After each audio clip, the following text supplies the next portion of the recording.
It was the first draft in a long time where I thought teams were drafting to fit specific needs that they had. Greetings and salutations, and welcome to the Odd Coaches Podcast, the global authority on coaching leadership, where coaching wisdom meets real talk. I am your host, Dr. Keith Adams, and on today's Top Shelf Tuesday edition, we are doing a draft recap. Segment 1, key takeaways and trends. Segment 2, we're going to grade teams, not all of them, just a few. And in segment 3, we'll do key statistics and trends. With us today, Teacher of the Month every month, Mike Connors and Giants aficionado.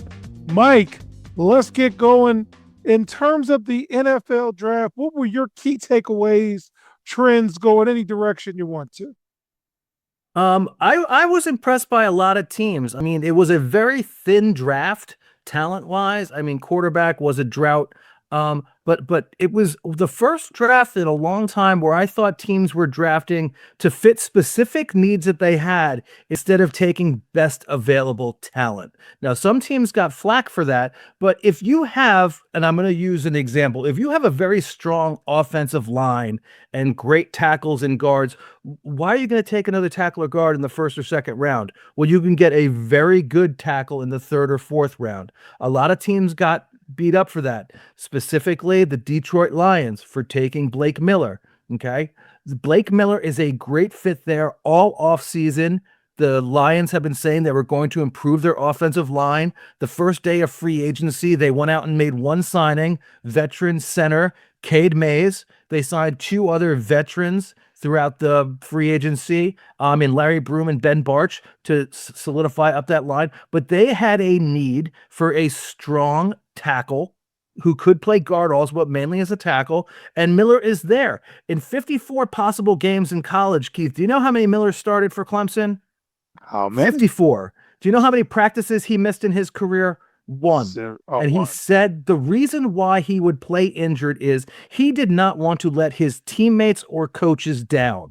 That's a guy I want on my roster right there.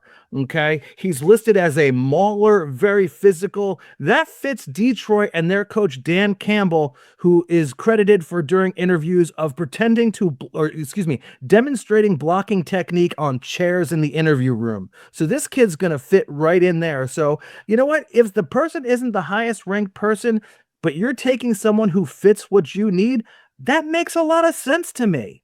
Why take a safety if you don't need one? If you need a defensive tackle and you have one ranked at number 4 on your board and the number 1 person is a safety on your board, but you don't need a safety, take the number 4 tackle. Come on, that just makes sense now, people. Yeah. So with that in mind, the quarterbacks kind of got me paused, and I'd like your thoughts on this. So, okay, Fernando Mendoza went, and everyone said he's good. What happened? Okay. We'll find out, but you took him. Nice kid, all of those things. The Rams, though, with the thought that they're not going to be in this position again, took Ty Simpson at 13. And I kind of want to get your thoughts on that because you're in a win-now situation. Matthew Stafford is well-seasoned, and he may have a year or two left. Ty Simpson only played a handful of games, and say what you want, but the NFL's data is pretty strong about how many starts you need to clearly evaluate you. Indianapolis is still kind of dealing with the Anthony Richardson thing because he didn't have a lot of starts. When you saw the Rams taking Ty Simpson, what did you think? I thought it was a great pick. For the reason being, yes, he only has 15 starts, but there's absolutely zero talk of him playing in the first 2 or 3 years. This kid played at Alabama, one of the premier franchises. He's shown great arm. He showed leadership.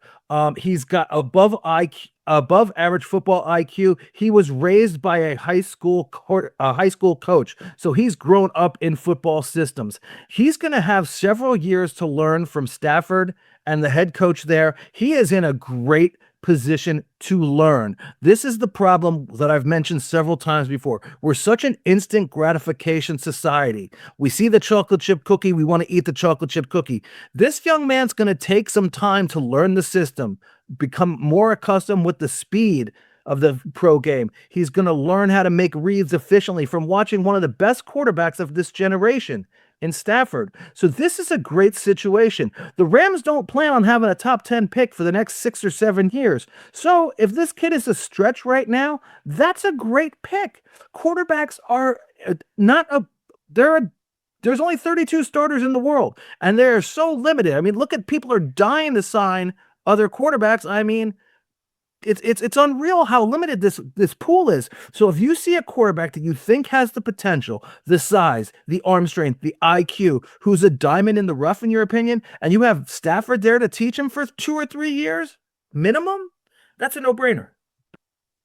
But on the flip side, Atlanta tried this with Michael Penix and Kirk Cousins, and that didn't work out very well. So that caused me pause, but I understand the philosophy behind it. I am questioning Arizona, though, because they picked up Carson Beck in the 3rd round, and there's issues about his medical.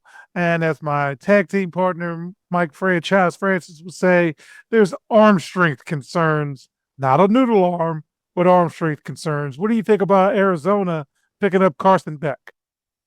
I'm not a huge Carson Beck fan. One of the first things I read that he was considered a very quiet leader and very disconnected from his teammates, personality-wise. That's not someone I want coming into an NFL franchise. They're not saying he's a bad person. They're just saying he's not the kind of guy to go in and introduce himself to everybody and get to know everybody and have everyone over to his house for a barbecue, it sounded like. So that's not something that's going to fly with a lot of teams. The quarterback is the face of the franchise. He needs to be a dynamic personality or have the talent to make up for that.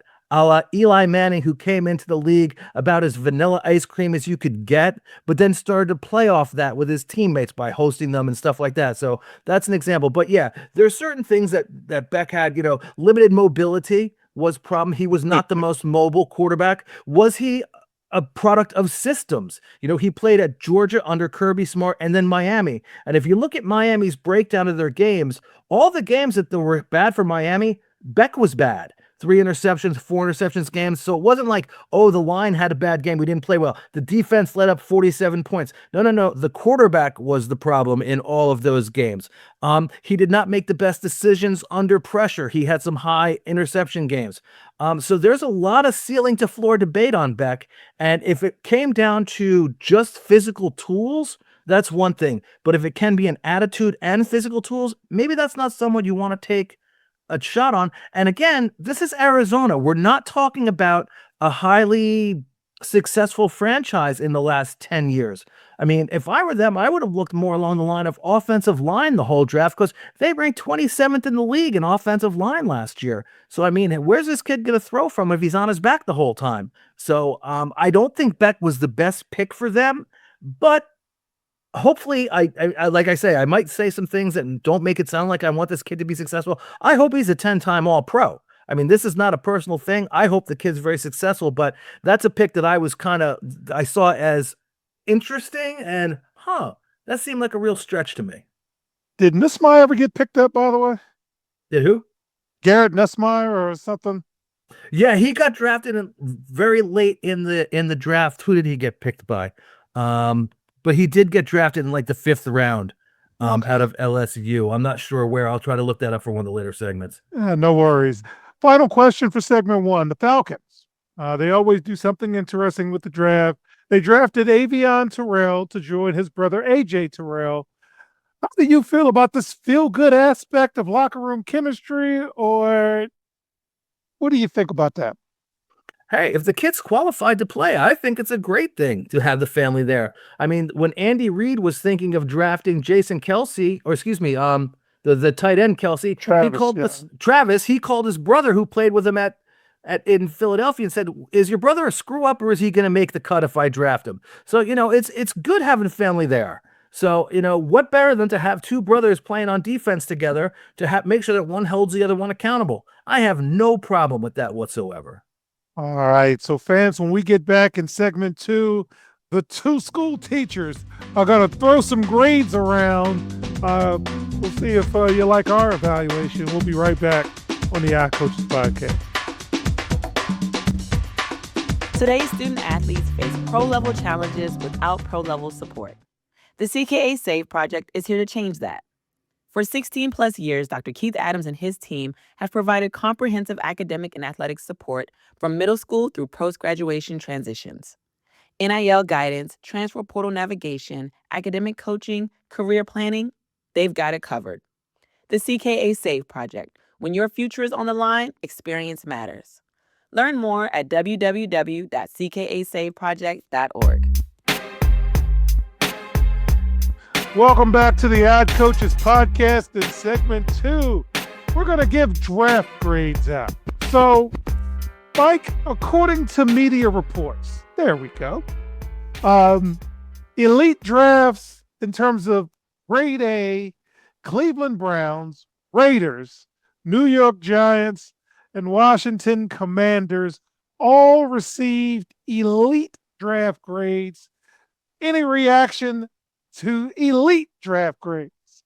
I mean, I loved what the Giants did up and down the draft. I mean, I loved the Reese pick. I loved the young man out of Miami, the offensive lineman, the tackle who can slide in at guard for a year or two for us.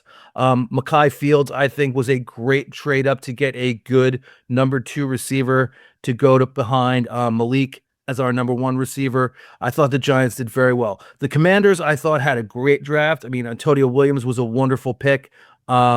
They got Styles in the first round, and I know George was enamored by him as a freak of nature during the combines. You can play middle linebacker or outside edge a lot to rush, and I know him being a Cowboy fan, he'll be very upset by that, but I'm sure he'll be thrilled at the safety that they picked in the first round. Safety, first round.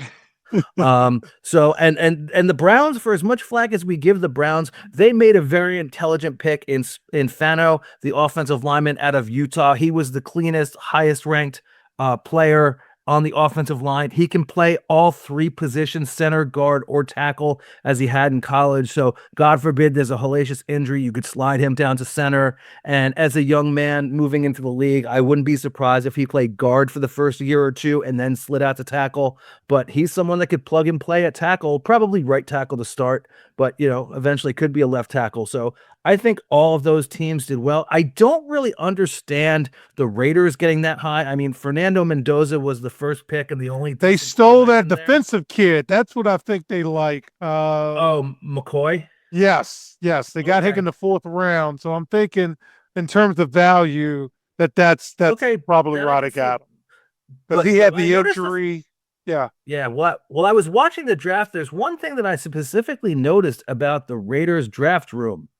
Mark Davis was not in there. So maybe that's a key for them, is to keep him occupied and out of the room. But I still fear that the Raiders will be the Raiders and mess this up somehow. But I think those 4 teams, I do agree, had a exceptional draft. And I know some of my Giant friends were kind of sad that we didn't take the safety who was higher ranked, but we got an offensive lineman that fit our need, which is higher than a safety need. So, all right. So again, in terms of media reports, A-, which is great value, Carolina, Cincinnati, Indianapolis, the Los Angeles Rams, and the San Francisco 49ers. They got A- for great value. What do you think, Mike? The Bengals have had a great week. They picked up sexy Dexter Lawrence. They picked up Howell to replace Trey Hendrickson, which was huge. Connor Liu is a all-pro center in the making that they picked up. So the Bengals seem to be addressing some of the things that they need. The Colts, I don't know. They had a lot of needs. That'll be interesting. With the Rams, we talked about Ty Simpson as a work in progress at 13. I like that because he's got time to learn. So that's good. And the 49ers didn't have a lot of holes to fill. I mean, they're a great team with a very good coach. So them taking height to bolster the interior line, they should be a good team. So they all had good drafts as well. There's a couple of teams I might have bumped up into that A- range, but I can't say anything bad about any of those teams. All right. So in terms of B+, which means strong foundation, You have the Atlanta Falcons, the Baltimore Ravens, the Dallas Cowboys, the Green Bay Packers, the Kansas City Chiefs, the Miami Dolphins, and the Philadelphia Eagles. Any thoughts about the B plus group?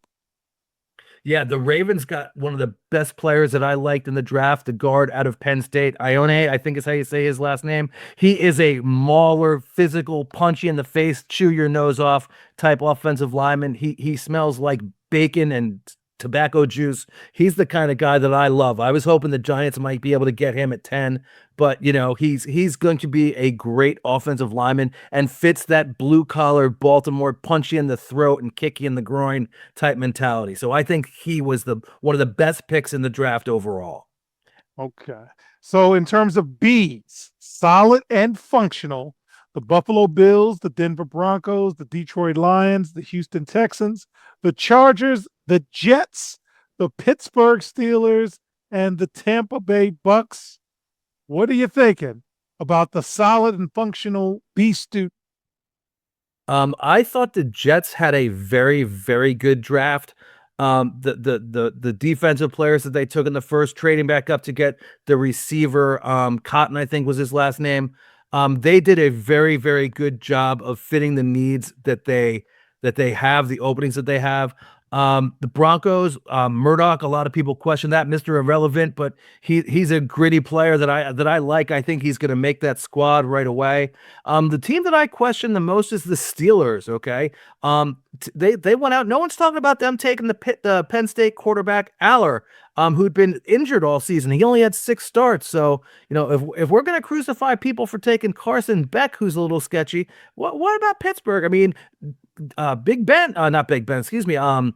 Rodgers is kind of holding them hostage right now. He hasn't signed. I mean, he's 642 years old, but just ask him. He'll tell you he's the best quarterback on the planet still. So, these are the group that if one player works out really well, they'll be awesome. But if, they're average players, they'll get beat up for it. So, Yeah, well, go pick Drew Aller. You got him, the Ohio State kid. I think Will somebody's in there. And Mason Rudolph's still around. So maybe it's still Mike Tomlin's fault. All right, B minus. We like to call these missed opportunities when we do walkthroughs for the teachers who listen to us. So let's give you that. Chicago Bears, Jacksonville Jaguars, Minnesota Vikings, New England Patriots, Seattle Seahawks, and the Tennessee Titans. Do you agree that these are missed opportunities, or maybe we're being too harsh? What do you think? no, this is the first draft in several years where the New England Patriots scored so low. And let's, we know that there's some press issues going on there with their head coach. He was not around for the third day of the draft because he needed to attend to his family for family business. If he wasn't doing some other business, maybe he wouldn't have missed the third day of the draft, where I think they had 8 picks or something along those lines. Mike Vrabel obviously has something going on, and that had dramatic effect on their draft, obviously. So that was surprising to me because they've been so solid over the last couple of drafts. Then you have some other teams that are in there that you usually see in there. The Titans, number 4 pick with Tate, that's a good pick, but they didn't do much else. The Bears, this is the first draft with their head coach after a full season, so we'll see what happens there. And the Jaguars, that's a franchise that made some progress this year, but let's see, taking a tight end, okay, that will help their quarterback there and a guard. So they're addressing some issues, a good pass catcher and protection for Trevor Lawrence. So hopefully those work out for them as well, where they get a little bit higher grade, in the long term. And to wrap up, the Saints get a C, which is below average, and the Cardinals get a D as the outlier. You talked a little bit in segment 1 about taking the best available player. Well, the Cardinals took the best available player, and they're looking at him like, why'd you take that guy? What do you think about the Saints or the Cardinals? Yeah, I don't like the Jeremiah Love pick, except the fact that they took him before the Giants could even be tempted. I don't like taking a running back that high in the draft. This isn't like the 1980s or 90s where the running back is the feature of the offense. They are a complement to the offense. They are not built. It is not built around them like when Walter Payton was there, Eric Dickerson, Curtis Martin. I mean, these guys ran the offense, and everyone else just kind of played alongside them. The Arizona Cardinals, like I said earlier, had the 27th ranked offensive line. So Jeremiah Love could be the greatest running back in the history of the world, but if there's no one to open holes for him, he's not going to do so well. And if you don't believe me, look at Saquon Barkley's stats with the Giants, where he was the number 2 overall pick, where he did a nice job. He was a good player, but he never would have had the years that he had with the Philadelphia Eagles if he had stayed with the Giants. So I have no hate in my heart for him. He made a business decision and it has worked out outstanding for him. So I am happy for him as a human being. But Jeremiah Love, I worry about going down there. The Cardinals do not have a great track history since they were in the Super Bowl in the 90s or early 2000s. They have kind of been a place to go to die in the desert. And the Saints, they have taken such a header since Sean Payton left there as the head coach. I don't know what they could do to help themselves in a single draft. So hopefully they picked up some pieces, but they had so many holes. And I believe Spencer Rattler is still their starting quarterback. I ask you, So I mean, Spencer? I think I have not heard of them signing anyone. And let's be honest, it's such a thin position to begin with. If they signed anyone big, we all would know. So if they signed up another journeyman or whatever, that's fine. But Rattler, again, he's one of those quarterbacks that did not have the best reputation for attitude coming out of South Carolina. I mean, I'm not a huge South Carolina fan being a Clemson guy, but he did not show up. Tyler the rookie they had last year. They got Tyler, Spencer Rattler, Zach Wilson. So and I might be getting a call to play quarterback for them. So that's so maybe they're planning on the 2027 draft to try to get a quarterback who is actually a name that we all know. So yeah, those two teams, they did not have a great draft. I mean, who knows? I hope Jeremiah Love is a 10-time All-Pro and Carson Beck has a 20-year career. But if he does have a 20-year career, it could be as a backup. So, which is a good career for him, but I don't know if you want to spend a high draft pick on that. So, there's a reason bad teams are bad. Yeah. All right. So fans, in segment 3, we're going to flip it, look at it from the college end, take a discussion about some key stats and a little complaining too much. We'll be right back on the High Coaches Podcast. Hi, everyone. Dr. Keith Adams here.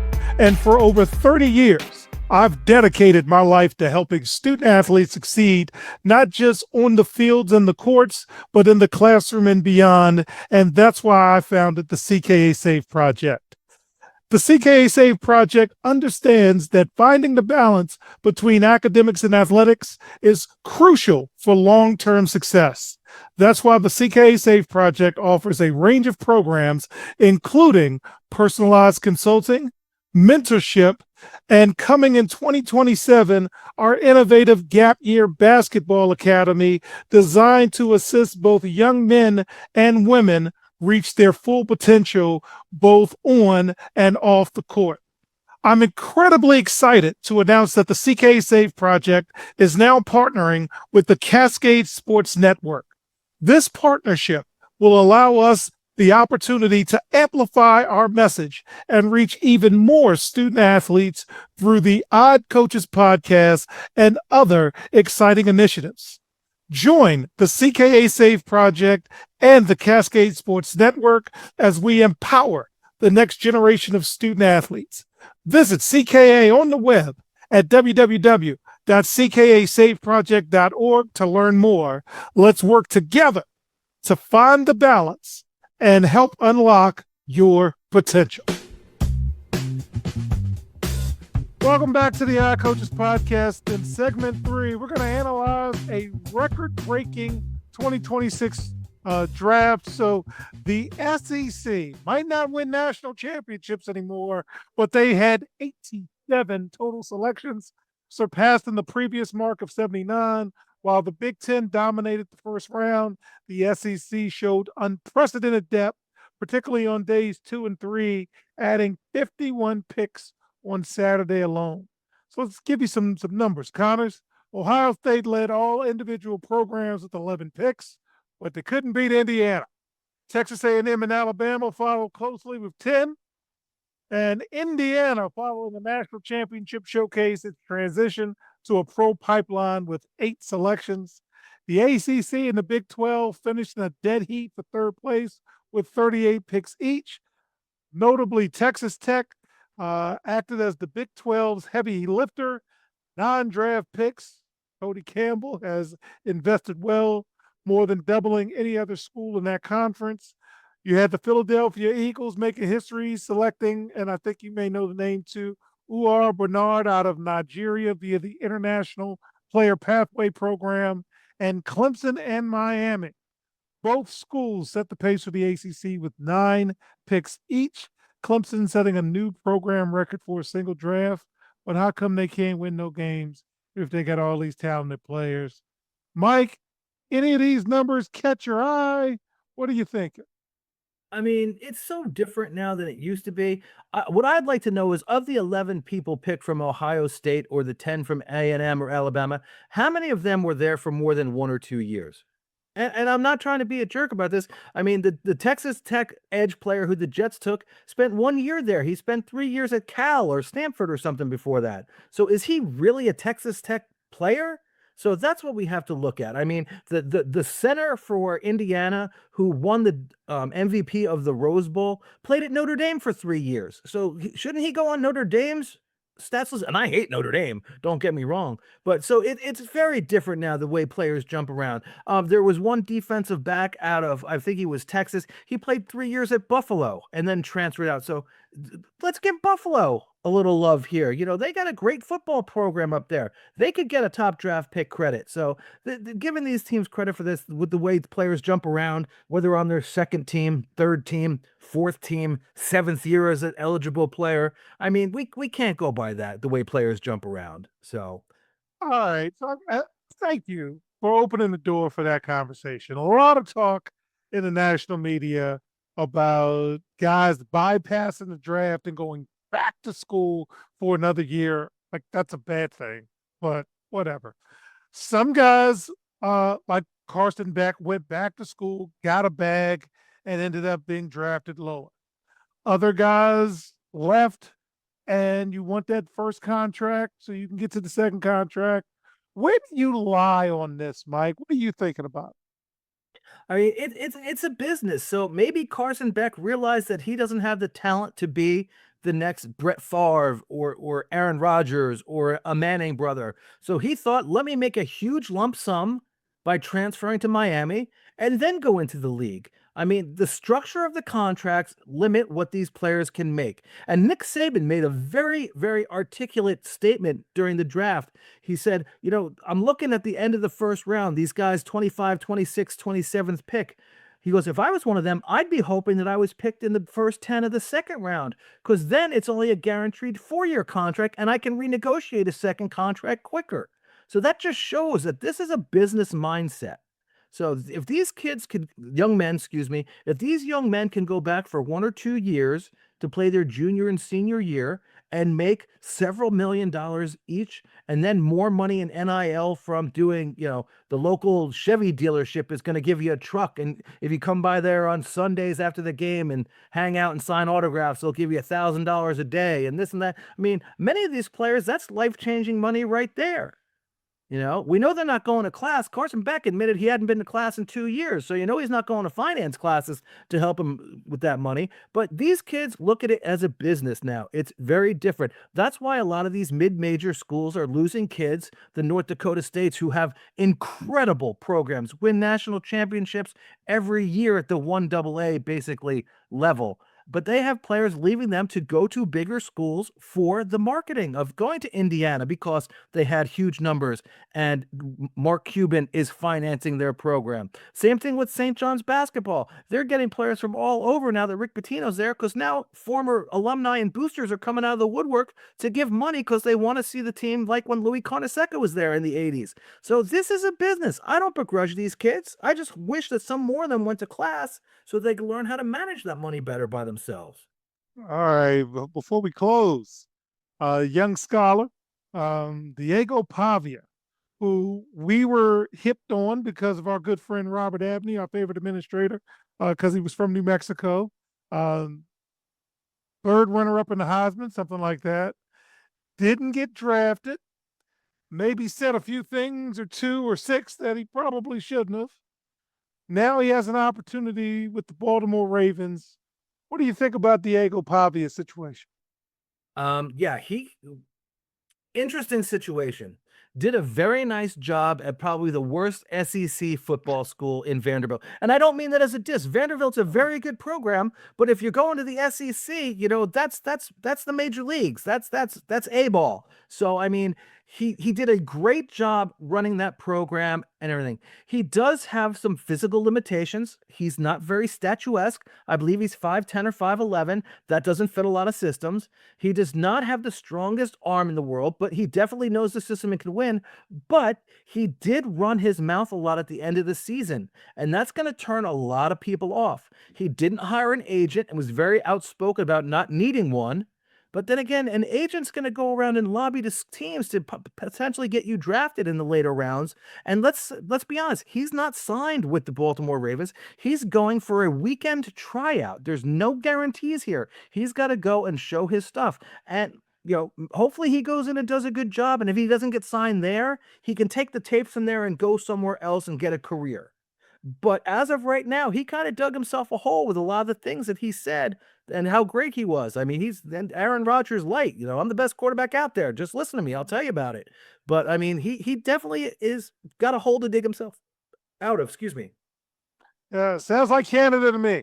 So, with that being said, on behalf of the Teacher of the Month every month, Mike Connors, I love this. I am Dr. Keith Adams saying thank you for listening and or watching the Odd Coaches podcast, the global authority on coaching leadership where coaching wisdom meets real talk.